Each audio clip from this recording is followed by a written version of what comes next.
Matagumpay na isinagawa ng RPSB ang isang practical activity sa lalawigan ng Maguindanao del Norte, katuwang ang mga lokal na opisyal at mga miyembro ng komunidad. Layunin nito na palakasin ang ugnayan ng pulisya at mamamayan sa pagpapatupad ng mga programang pangkapayapaan, kaayusan at kaunlaran sa mga barangay. Ang magandang balitang hatid ni Patrolwoman Angela Bandarlipe.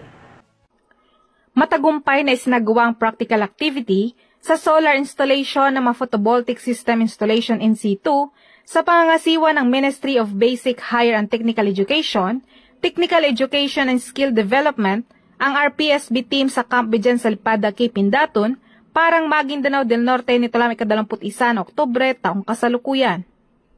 Layunin na aktibidad na mahasa ang kasanayan ng mga kalahok sa wastong paggamit at pagpili ng mga materyales sa paggawa ng solar panel installation.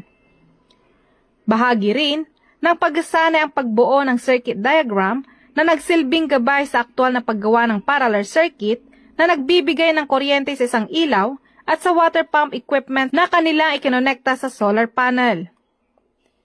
Ang nasabi aktibidad ay patunay sa pagtutulungan ng kapulisan at mamaya na maitaguyod ang kaalaman at kasanayan tungo sa paggamit ng renewable energy para sa isang mas ligtas at mas maunlad na komunidad.